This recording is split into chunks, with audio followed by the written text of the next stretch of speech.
አሰላሙ አሌይኩም ወረህመቱላሂ ወበረካቱ። ውድ ሰላም ቤተሰቦች እንዴት ናችሁ? ሰላም ናችሁ ወይ? ሁሉ ሰላም ነው አልሐምዱሊላህ። እናንተ እንዴት ናችሁ? ሁሉ ሰላም ነው። እስኪ ኢንሻአላህ ዛሬ ይህን በርበሬ ያመጣሁበት ምክንያት አንድ ሴት ኮሜንት ላይ የበርበሬ ዋጋ ያኔ አንድ ፈረሱላ ዋጋ ስንት ነው? ፈረሱላ ዋጋ ስንት ነው ብለኛለች። ፈረሱላ ማለት አንድ ኩንታል 17 ኪሎ ማለት ነው። እና ይህን ዋጋውን ንገሪ ብላይ ነበረ። እስኪ ዋጋውን በዚሁ ልንገራችሁ ብዬ ነው። በነገራችን ላይ ይህ በርበሬ የሚዘጋጀው የኔ ነው፣ ለቤቴ ነው አስቤዛው ማለት ነው። አልቆብኝ ነው እና አልሐምዱሊላህ ረብል ዓለሚን ያንን በሰላም ተበልቶ አልቋል። ይሄን ደግሞ አላህ በሰላም ተበልቶ የሚያበቃልህ ያድርገው እና የገዛሁት ይሄንን 10 ኪሎ ነው። ይሁን እንደምታዩት እዛ ተደልዞለታል ተነስቶ ማለት ነው። ማሻአላህ ተባረከላህ። ይሄ ተቀነጣሶ ሊሰጣ ነው ዛሬ ራሱ ይሰጣል። ትናንት አንድ ጊዜ ተሰጥቷል። ዛሬ ከደገመው ይበቃዋል ማለት ነው። በጣም በርበሬ በጣም በደረቀ ቁጥር ይነጣል እና ዋጋውን ልነግራችሁ ኢንሻአላህ። እስኪ ደግሞ ቪዲዮውን እስከ መጨረሻው ተከታተሉት። ለቻናሌ አዲስ ከሆናችሁ ቻናሉን ሰብስክራይብ በማድረግ ቤተሰብ ሆኖ አበረታቱኝ።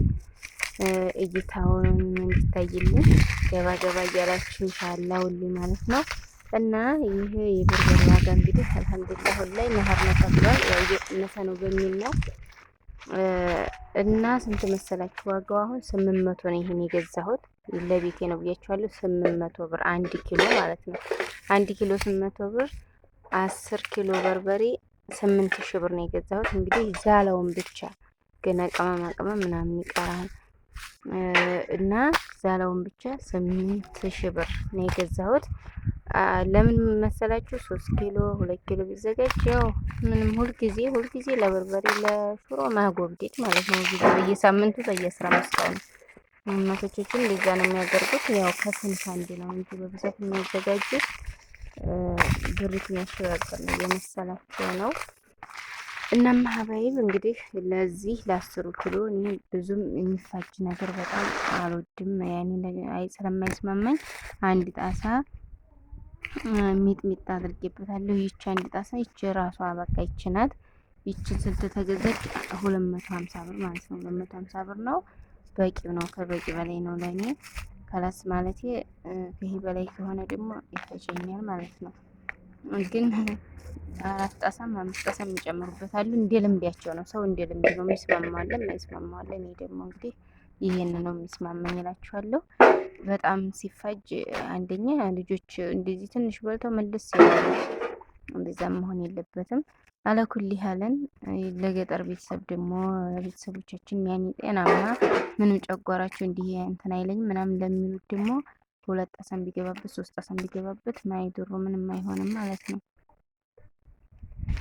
እና ይሄን ነው እላችኋለሁ። እንግዲህ 17 ኪሎ ነው ፈረሱላ የሚባለው።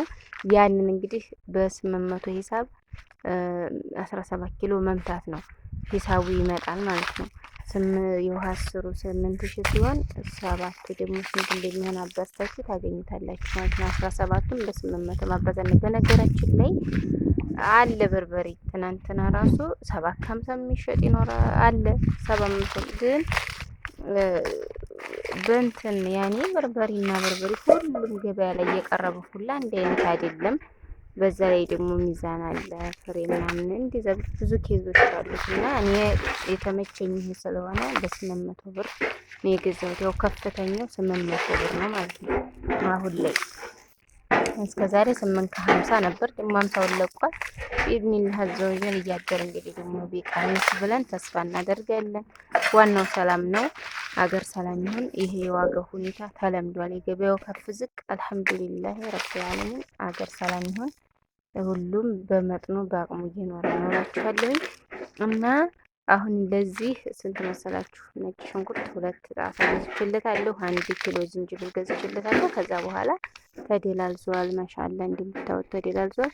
ሁሉንም አልደልዘው ማሻን እሺ እንትን ይላል ይነጣል። ስለዚህ የተወሰነው ይደለዛል፣ የተወሰነው ድርቅ ብሎ ተሸክሽኮ ይዋጀራል።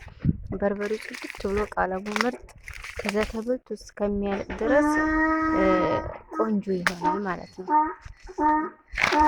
እና ይሄን ያለው ሁኔታ እንግዲህ 17 ኪሎ ግን በዚሁ በ800 ሂሳብ ላይሆን ይችላል። ምክንያቱም በዛ ያለ ስገዙ ዲስካውንት ያደርጋሉ። በበዛ ቁጥር በተለይ 17 ኪሎ ሲገዛ የተወሰነ ዲስካውንት አለው። አይታችሁ ከሆነ በባለፈው እኔ አሁን እንትን ነበረ ምንድነው የሚባለው ብዙ የልጆች የእህቶችን ትዕዛዝ እንደዚህ አጠራቅሜ አንድ ላይ ስገዛ ቢያንስ ከአንዱ 40 ብር፣ 50 ብር፣ 30 ብር እንደዚህ ቅናሽ ያደርጉልኝ ነበረ ከአንድ ኪሎ ማለት ነው። እና በዛ ሴት ይለያያል እላችኋለሁ ዋጋው።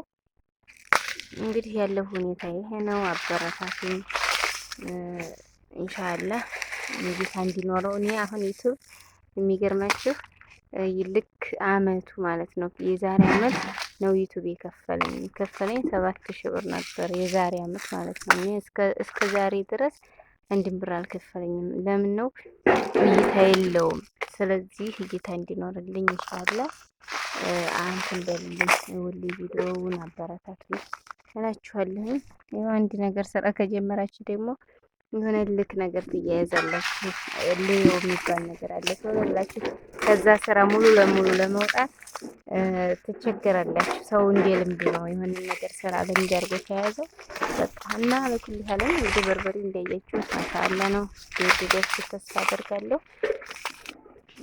መደላለጃ ሁሉ ነገር ጭና ይሄ ምንድነው የሚባለው ዝቃቅቤ እርጥቡ እንትን ብዬበታለሁ። ማሻአላ በጣም ነው የሚጥመው በርበሬውን። ያው መሻላ ተባረከላ ብዙ ሰዎች እያመሰገኑ ነው። ዋናው ነገር ዞሮ ዞሮ እንትን ነው አንድ ሰው አሁን ሀታ ወጥ እንኳን ሲሰራ ዘይት ምናምን ከሌለው አይጥምም። ያኔ ቅመሙ ምኑ በርበሬው ደህና ሲሆን ምናምን ነው ዞሮ ዋናው የሚጥመው እንጂ ግዴታኛ እጃችን ምናምን ብቻ አይደለም። ያኔ ጥንቃቄው እንዳለ ሆኖ በጽዳት መስራቱ ምናምን እንዳለ ሆኖ ግን ዋናው ነገር ደግሞ የሚበላው ነገር ይወስነዋል። የእሱ ምግብ ቅመሙ ምኑ በጣምም ሳይበዛ በነገራችን ላይ በጣም መብዛት የለበትም። እንዳይነጣ በርበሬ ጥንቃቄ ይፈልጋል እላችኋለሁ። ይህንን ይመስላል የበርበሬ ዋጋ። እንግዲህ እህቴም እናንተም መረጃ የሰማችሁ መሰለኝና በዚሁ ይበቃኛል። አብሽሩልኝ፣ አበረታቱኝ። የዛሬ ቪዲዮ ይሄን ይመስል ነበር። በቀጣይ ኢንሻአላህ እንዳልኳችሁ ከጓደኛዬ ጋር ብቅ እንላለን። እስከምንመጣ ድረስ ደግሞ እንደ ልማዴ ያገኘሁትን እሰራለሁ ማለት ነው።